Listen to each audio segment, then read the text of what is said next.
والتين والزيتون وطور سينين وهذا البلد الأمين لقد خلقنا الإنسان في أحسن تقويم۔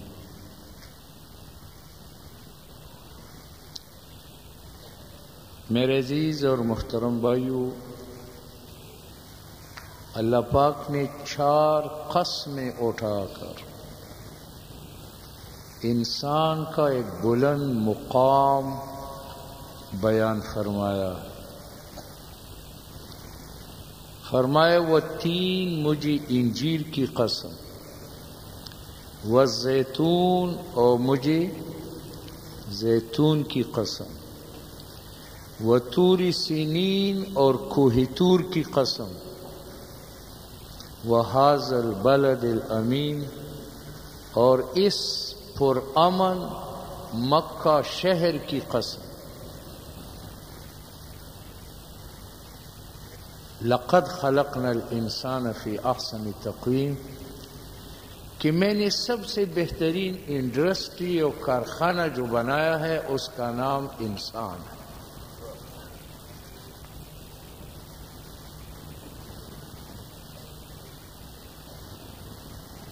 علماء محققین اس مسئلے میں بڑے پریشان ہیں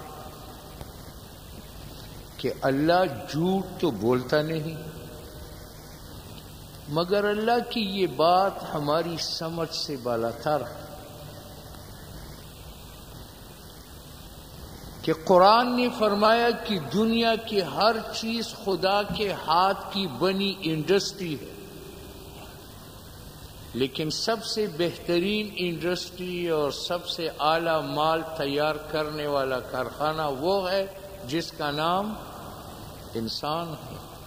یہ بات سمجھ سے بالاتر ہے۔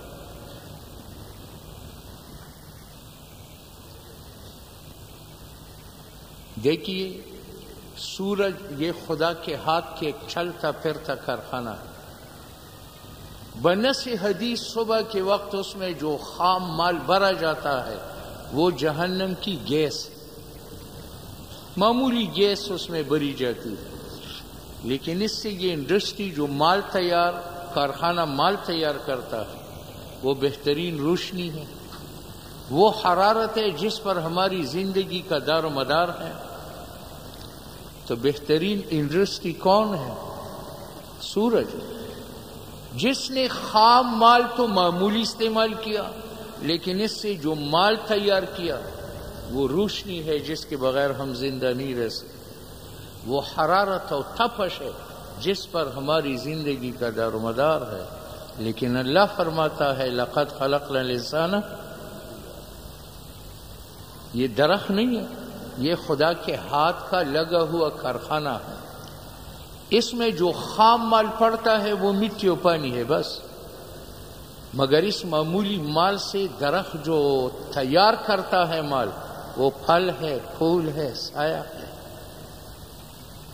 وہ لکڑ ہے جس سے آپ کی کھڑکی بنتی ہے، دروازے بنتے ہیں، میز بنتا ہے، کرسی بنتی ہے۔ تو اعلیٰ کارخانہ اور بہترین انڈسٹری تو درخت ہے جس نے خام مال معمولی استعمال کیا، مٹی اور پانی، لیکن اس سے جو مال تیار کیا ہے، پھل، پھول، سایہ۔ مگر پھر اللہ نے فرمایا لقد خلقنا الانسان فی احسن تقویم۔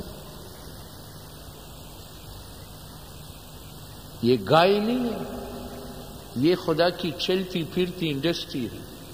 اس میں جو خام مال پڑتا ہے نا وہ گھاس، یہ کوئی قیمتی چیز تو نہیں ہے، بلکہ توہین والی چیز ہے۔ اپنی کسی مہمان کے سامنے گھاس تو رکھو،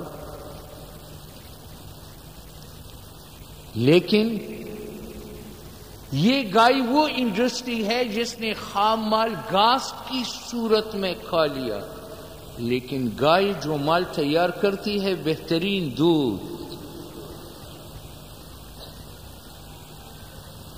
اب اللہ کی طرف آتے ہیں کہ بہترین انڈسٹری انسان ہے، تو انسان میں خام مال کیا پڑتا ہے؟ چھوٹا گوشت دیسی گھی میں بنا ہوا، اور اس سے جو مال تیار کرتا ہے اس کا تو ہم نام لینا گوارا نہیں کرتے، بلکہ اس جگہ سے نفرت ہے۔ پہلے لوگ ٹٹی کہتے تھے، اور جب وہ معیوب لگا تو باتھ روم بنا، اب باتھ روم بھی بدنام ہو رہا ہے، کوئی اور نام انگریزوں نے رکھا۔ ہاں جی، ٹوائلٹ، یہ بھی بدنام ہو جائے گا، پھر کوئی اور نام رکھے گا۔ تو بہترین انڈسٹری وہ تو سورج ہے، بہترین انڈسٹری گائے ہے، بہترین کارخانہ درخت ہے، مگر اللہ نے فرمایا لقد خلقنا الانسان فی احسن۔ اصل بات یہ ہے کہ جس انسان کے بارے میں اللہ نے فرمایا کہ یہ تمام انڈسٹریوں سے بڑھ کر قیمتی اور مفید انڈسٹری ہے، وہ میں نہیں،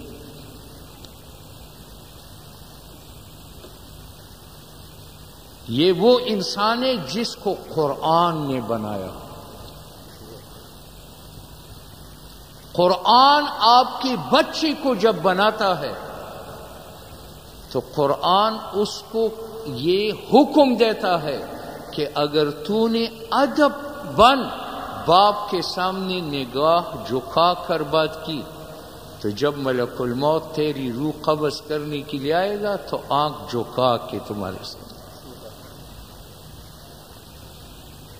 جب تم نے باپ کے سامنے سر جھکا کر بات کی تو قبر میں نکیر منکر جواب طلبی کے لیے آئیں گے تو ادباً سر جھکائیں گے کہ یہ بڑا با ادب بچہ تھا، باپ کا ادب کرتا۔ قرآن اس بچے کو حکم دیتا ہے کہ جب باپ کے سامنے منہ بنانے کی بجا آپ ہنس کر بات کرتے ہیں تو قیامت کے روز جب یہ بچہ قبر سے اٹھے گا تو اللہ ہنس کر اس سے ملے۔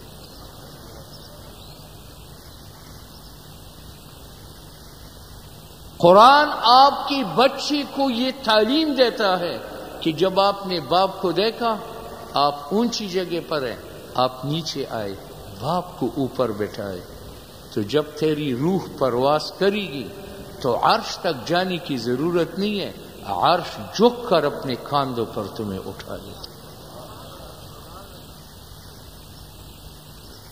آپ صلی اللہ علیہ وسلم نے معراج سے واپسی پر فرما دیا تھا کہ میں نے سعد کو عرش کی اوپر دیکھا جس پر خدا کی تجلیات برس رہی تھی، تو میں نے پوچھا بیما اس نے یہ مقام کس وجہ سے حاصل کی؟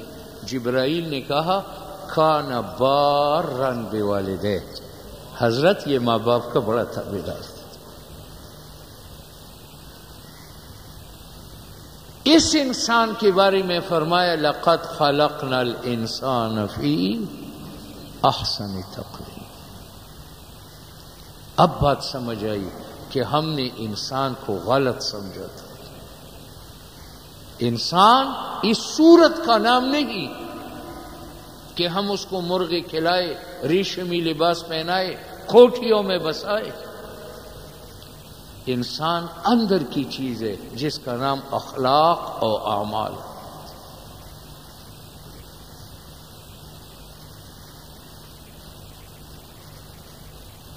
اس انسان کے بارے میں فرمایا جس کو قرآن نے بنایا۔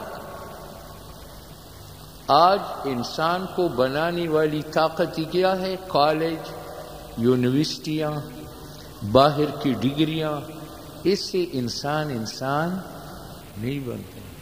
ہماری بیٹی ابھی کالج پڑھتی ہے، یونیورسٹیاں پاس کرتی ہیں، ڈگریاں حاصل کرتی ہے، مگر اس سے وہ انسان نہیں بنے گی۔ بیٹی کو انسان بنانے والی طاقت قرآن۔ آپ صلی اللہ علیہ وسلم کے زمانے میں پرائمری اسکول تک نہیں تھے کہ تھے صرف قرآن تھے۔ اس زمانے کی عورت کی باتیں آپ سنیں حیران ہو جائے گے۔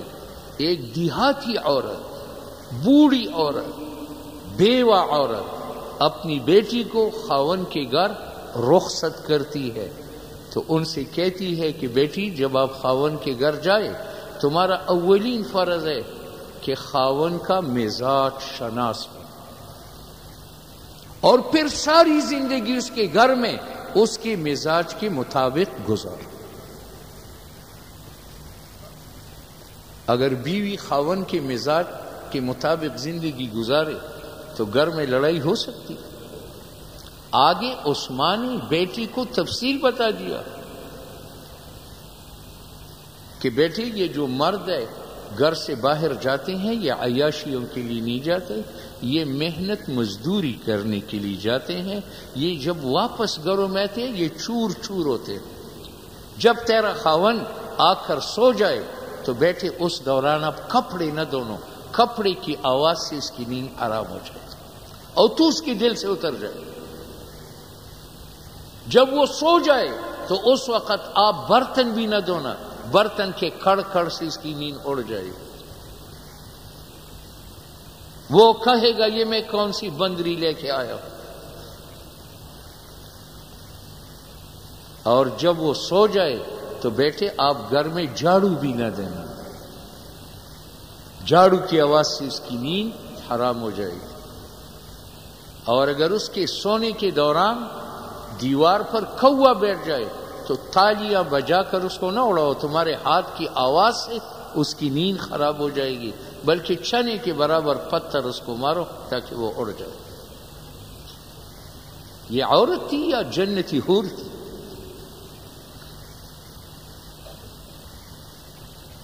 اور پھر کہنے لگی کہ بیٹی گھر میں مختلف حالات آتے ہیں، ایک وقت ایسا آئے گا کہ شام کے لیے آپ کے گھر میں آٹا نہیں ہوگا تو آپ منہ پٹ نہ بنے کہ آج انتظام نہیں ہے۔ مرد بڑے غیور ہوتے ہیں، اگر اس کی جیب میں گنجائش نہ ہو وہ شرمندہ ہوگا، پھر ساری زندگی منہ بنا کے رہے گا تیرے پاس۔ بھوکی رہو لیکن آٹے کا مطالبہ نہ کرو۔ بیٹی نے کہا کہ اگر میں بھوک کی وجہ سے موت کے قریب پہنچ چکی ہوں پھر بھی نہ کہوں؟ فرمائے بیٹی پھر بھی نہ کہو، ہاں اس وقت تھیلا لے کر ایسی جاڑ دو ایک طرف، وہ سمجھ جائے گا کہ آٹا ختم ہو چکا۔ اب تو آٹا دور کی بات ہے، میک اپ کا سامان نہیں ہے۔ رشتہ داروں میں ہفتے میں 10 شادیاں ہیں، 10 سوٹ سلا دو، ایک میں 10 شادیوں کو بھگتانا توہین ہے۔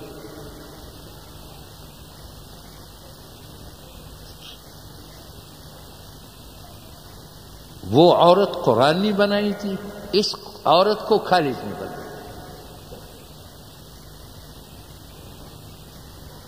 رسول اللہ صلی اللہ علیہ وسلم کا ارشاد ہے کہ وہ آدمی خدا کو بہت پسند ہوتا ہے جو مسجد کو زیادہ وقت دے۔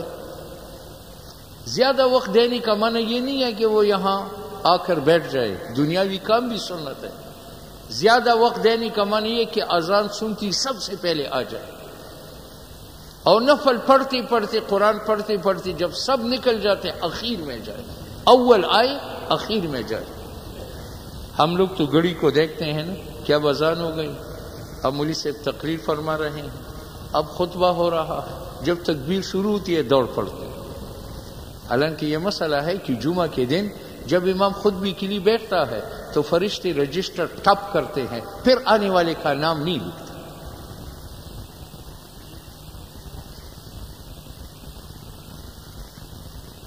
تو آپ صلی اللہ علیہ وسلم نے فرمایا خدا کو پسندیدہ آدمی وہ ہے جو مسجد کو زیادہ وقت دے۔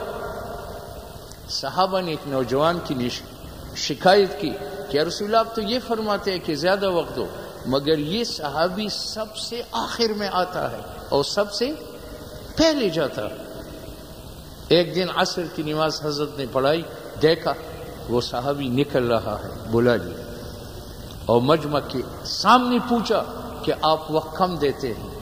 خاموش، جواب نہیں دیتے۔ پھر پوچھا، شرم کے ماری جواب نہیں دیتا تھا۔ جب نمازی ایک ایک دو دو ہو کر نکلے اور صرف آپ صلی اللہ علیہ وسلم رہ گئے، کہنے لگا حضرت میرے گھر میں ایک چادر ہے۔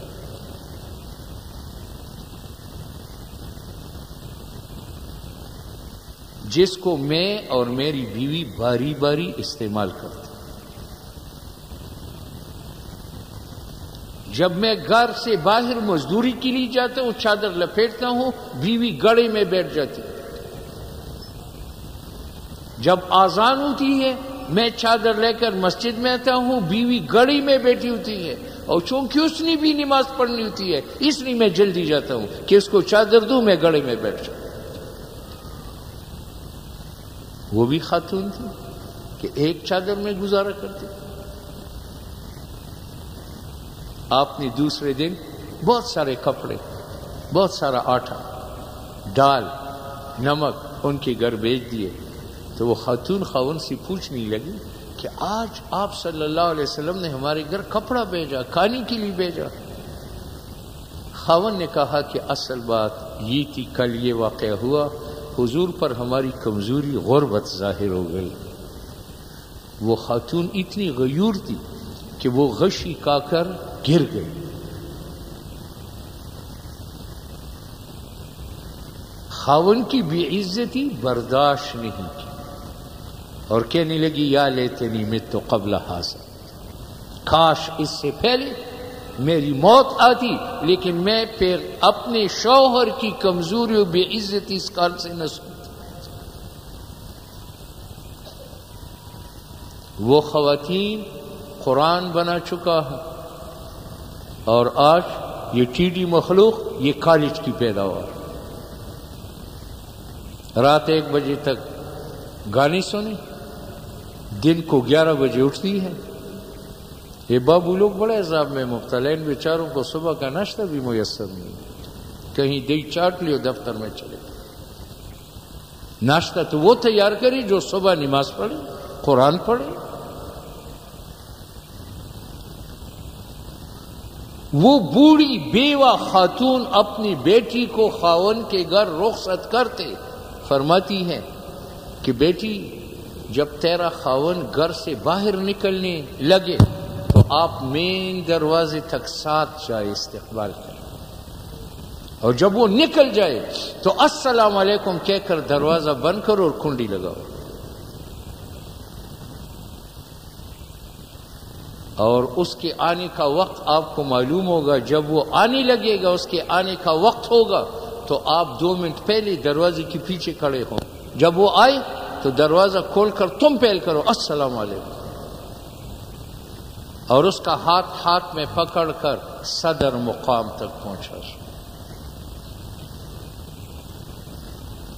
کیسے عورتی تھی؟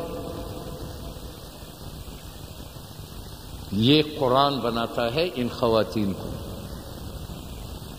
اس کے بعد عثمان نے اس بیٹی کو فرمایا کہ اگر آپ نے میری بات نہ مانی پھر بھی خاون تجھے گھر میں رکھے گا، کیونکہ مرد بڑے غیور ہوتے ہیں، نہیں چاہتے کہ بیوی کو کان سے پکڑ کر نکالے اور اپنی بے عزتی کرائے، پھر بھی تمہیں گھر میں رکھے گا، پالے گا.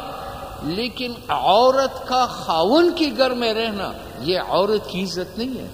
مرد تو گائے بھی پالتے ہیں، بھینس بھی پالتے ہیں، شوقیہ کتے بلی بھی پالتے ہیں. اگر بیوی کو پالا تو یہ کون سی عزت ہے؟ ہاں اگر تو نے میری بات مانی تو خاون گھر کی وجہ تجھے دل میں بسائے گا، اور عورت وہ ہے جو خاون کے دل میں بسے.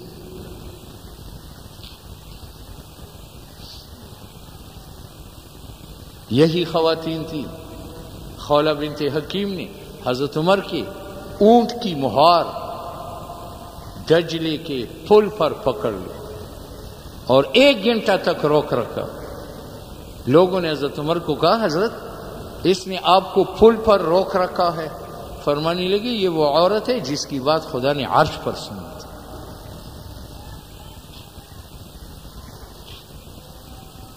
تو میرے عزیز اور محترم بھائیو، عرض میں یہ کر رہا تھا کہ آج آپ کالج پاس کر چکے ہیں، یونیورسٹی پاس کر چکے ہیں، اور دعویٰ کرتے ہیں کہ آج جتنی ترقی ہم نے نہیں دیکھی. انسان نے آج بڑی ترقی کی. یہ میں مانتا ہوں کہ ترقی کا دور ہے، لیکن مجھے یہ بتاؤ ترقی کس چیز نے کی ہے؟ چیزوں نے ترقی کی. انسان بدستور غیر ترقی یافتہ.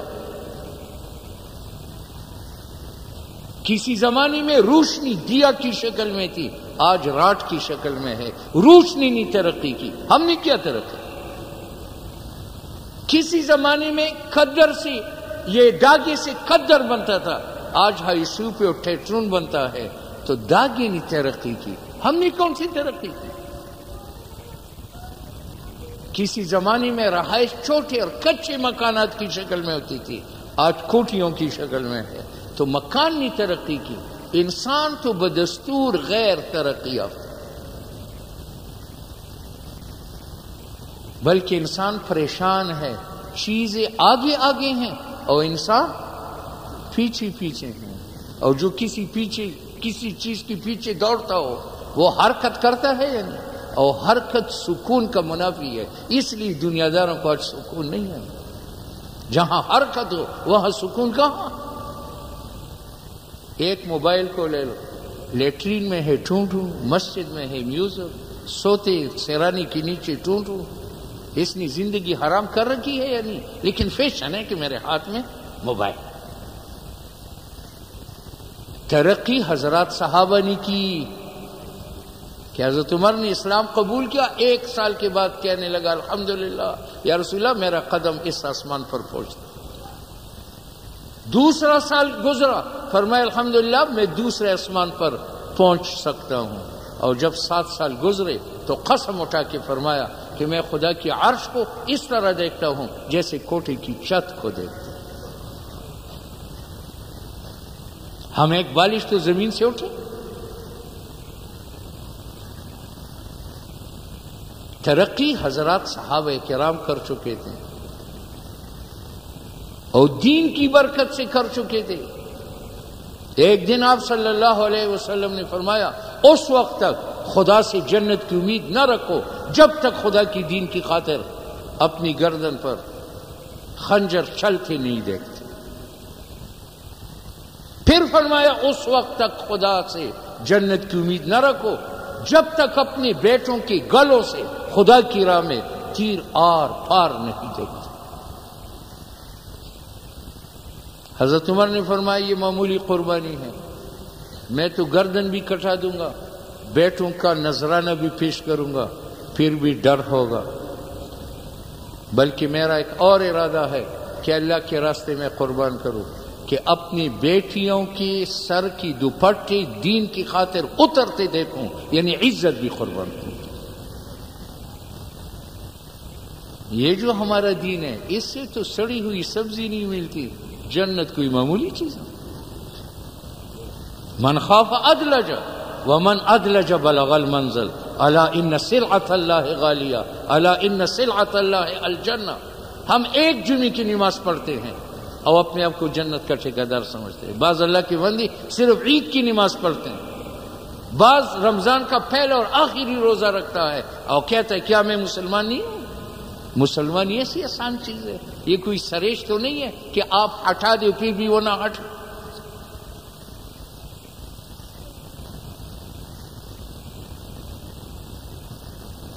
جنت مل جانا یہ بڑی قربانی کی چیز ہے. حضرات صحابہ کرام 1,24,000 ان کی تعداد ہے، لیکن ابن حشام نے لکھا ہے کہ ان میں سے صرف اور صرف 2,000 مکے میں اپنی مٹی میں دفن ہے، 8,000 مدینہ اپنی مٹی میں دفن ہے، 1,14,000 دنیا کے کونے کونے میں شہید ہو چکے.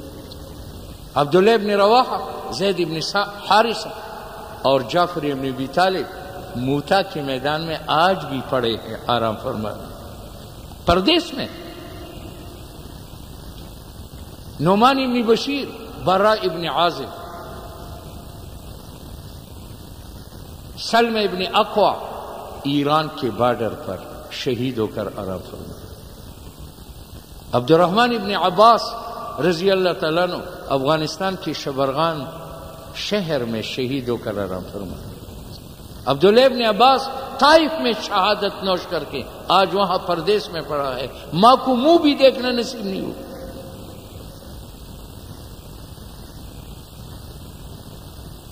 حضرت عثمان کے زمانے کی 41 کمانڈوز آپ کے در خیبر کے دامن میں پشاور سے 10 میل دور ایک قبر میں آرام فرما رہے، شہید ہو چکے۔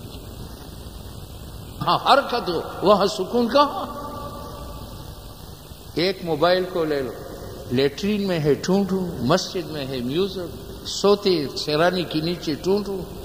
اس نے زندگی حرام کر رکھی ہے یا نہیں؟ لیکن فیشن ہے کہ میرے ہاتھ میں موبائل۔ ترقی حضرات صحابہ نے کی کہ حضرت عمر نے اسلام قبول کیا، 1 سال کے بعد کہنے لگا الحمدللہ یا رسول اللہ میرا قدم اس آسمان پر پہنچتا۔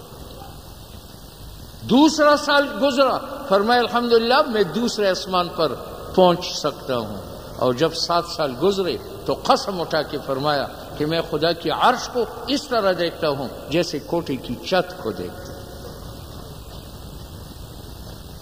ہم ایک بالش تو زمین سے اٹھے۔ ترقی حضرات صحابہ کرام کر چکے تھے اور دین کی برکت سے کر چکے تھے۔ ایک دن آپ صلی اللہ علیہ وسلم نے فرمایا اس وقت تک خدا سے جنت کی امید نہ رکھو جب تک خدا کی دین کی خاطر اپنی گردن پر خنجر چلتے نہیں دیکھتے۔ پھر فرمایا اس وقت تک خدا سے جنت کی امید نہ رکھو جب تک اپنے بیٹوں کے گلوں سے خدا کی راہ میں تیر آر پار نہیں دیتے۔ حضرت عمر نے فرمایا یہ معمولی قربانی ہے، میں تو گردن بھی کٹا دوں گا، بیٹوں کا نذرانہ بھی پیش کروں گا، پھر بھی ڈر ہوگا، بلکہ میرا ایک اور ارادہ ہے کہ اللہ کے راستے میں قربان کروں کہ اپنی بیٹیوں کے سر کی دوپٹے دین کی خاطر اترتے دیکھوں، یعنی عزت بھی قربان کروں۔ یہ جو ہمارا دین ہے اس سے تو سڑی ہوئی سبزی نہیں ملتی، جنت کوئی معمولی چیز نہیں۔ من خاف ادلج ومن ادلج بلغ المنزل الا ان سلعۃ اللہ غالیہ الا ان سلعۃ اللہ الجنہ۔ ہم ایک جمعے کی نماز پڑھتے ہیں اور اپنے آپ کو جنت کا ٹھیکیدار سمجھتے ہیں۔ بعض اللہ کی بندی صرف عید کی نماز پڑھتے ہیں، بعض رمضان کا پہلا اور آخری روزہ رکھتا ہے اور کہتا ہے کیا میں مسلمان نہیں ہوں؟ مسلمان یہ ایسی آسان چیز ہے، یہ کوئی سریش تو نہیں ہے کہ آپ ہٹا دو پھر بھی وہ نہ ہٹے۔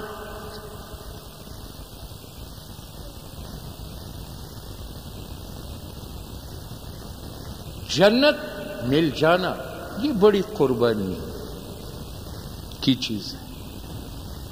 حضرات صحابہ کرام 1,24,000 ان کی تعداد ہے، لیکن ابن حشام نے لکھا ہے کہ ان میں سے صرف اور صرف 2,000 مکی میں اپنی مٹی میں دفن ہے، 8,000 مدینہ اپنی مٹی میں دفن ہے، 1,14,000 دنیا کے کونے کونے میں شہید ہو چکے۔ عبداللہ ابن رواحہ، زید ابن حارثہ اور جعفر ابن ابی طالب موتا کے میدان میں آج بھی پڑے ہیں آرام فرما۔ پردیس میں نعمان ابن بشیر، براء ابن عازب،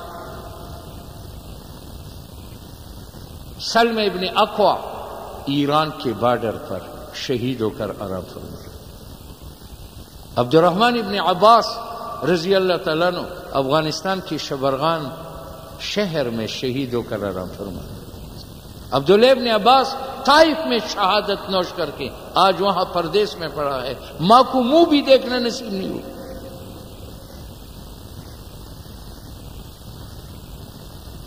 حضرت عثمان کے زمانے کی 41 کمانڈوز آپ کے در خیبر کے دامن میں پشاور سے 10 میل دور ایک قبر میں آرام فرما رہے، شہید ہو چکے۔ ہم بھی ملک سے باہر جاتے ہیں، مگر جاپان جاتے ہیں، امریکہ جاتے ہیں، کس لیے جاتے ہیں؟ پیسے کمانے کے لیے۔ فقہا لکھتے ہیں کہ دار حرب میں دنیا کی خاطر قیام کرنا حرام حرام حرام۔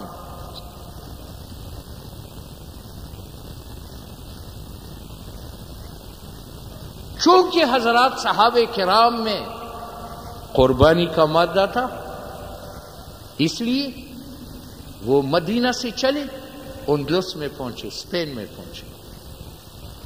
طارق ابن زیاد کا واقعہ تو معلوم ہے، کہ جب اندلس کی کنارے پر جہازوں سے فوج اتری تو تیلی نکال کر لوگوں نے کہا کیا کرتے ہو؟ اور میں جلاتا ہوں تاکہ بھاگنے کا راستہ ختم ہو جائے. ہم نے یہاں رہنا ہے، اسلامی قانون کو نافذ کرنا. اگر پیچھے سہارا موجود ہے تو یہ اسپین اندلس یہ خالہ کا گھر نہیں ہے. بہت لوگوں نے روکا یا جلا دیا. طارق کے برکنارے اندلس سفینہ سوخ. تمہیں یاد ہے کہ طارق نے اندلس کے کنارے پر جہازوں کو جلایا.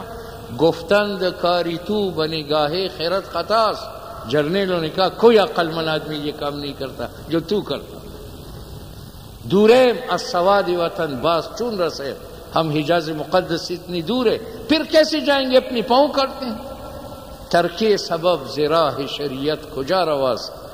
کب شریعت اجازت دیتی ہے کہ اسباب کو ختم کرو؟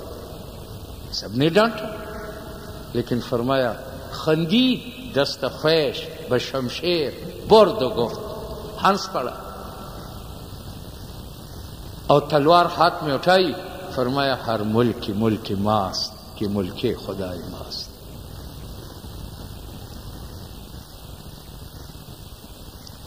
کہ یہ اسپین میرے خالق کا ملک ہے اور میرے خالق کی زمین ہے، تو میری زمین ہے. ہر ملک ماست کہ ملک خدای. ان بہادر شہید اور غازیوں کی برکت تھی کہ وہاں ہزاروں ستونوں پر مشتمل جامع مسجدیں بنی. مگر آج ہماری سستی کی وجہ سے آج انگریز وہاں گھوڑے باندھ رہے. ابن حشام نے لکھا ہے کہ اسپین اور اندلس کی مساجد کے ایک ایک ستون کے پاس حضرات صحابہ لاکھوں قرآن پڑھ چکے. ایک ایک پتھر پر کروڑوں سیدوں کا نقش موجود ہے. وہ مساجد انتظار میں ہے کہ اس امت کا پہلا قافلہ آیا تھا، انہوں نے ہمیں وجود بخشا، عزت بخشی. آج ہماری توہین ہو رہی ہے. اس قافلے کا آخری سرا کب پہنچے؟ لیکن ہم تو کارخانوں میں مگن، ہم تو امریکی ڈالروں میں مگن. مولانا روم نے لکھا ہے کہ ایک شکاری ظالم نے ایک پرندے کو پکڑا اور پنجرے میں بند کیا.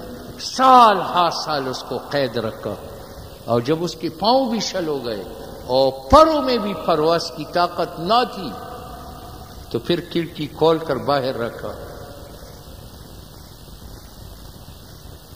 چھوڑا دیا صیاد نے تو کیا ہوا؟ تاب پرواز نہیں، راہ چمن یاد نہیں. آج شیطان نے ہمیں کارخانے کے پنجرے میں، بیوی بچوں کے پنجرے میں، کھیتی باڑی کے پنجروں میں ایسا پھنسائے 1400 سال تک کہ اب ہم شل ہو گئے. پروں میں پرواز کی طاقت موجود نہیں ہے.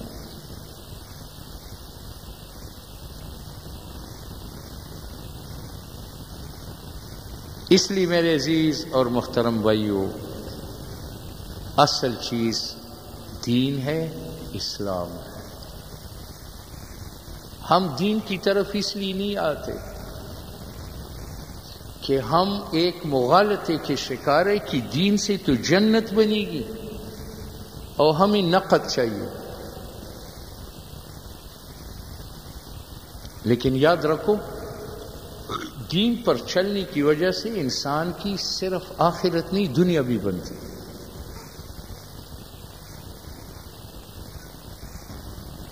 آپ صلی اللہ علیہ وسلم کا ارشاد ہے، کسی مسلمان گھر کی بچی مجھے 3 باتوں کی ضمانت تو دے کہ رسول اللہ جب عذر نہ ہو نماز پڑھوں گی، تلاوت، رزق کے گیٹ کھول دے. اب ایک عورت کی نماز پڑھنے میں، تلاوت کرنے میں اور گھر کے ماحول کے اندر نہ لڑنے میں صرف اس کی آخرت بنی یا دنیا بھی بنی؟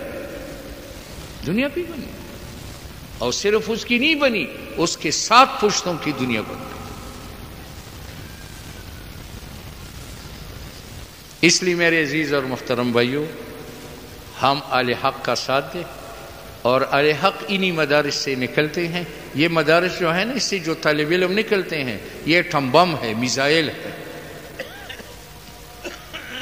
اور حکومت کے اعتماد نہ کرے۔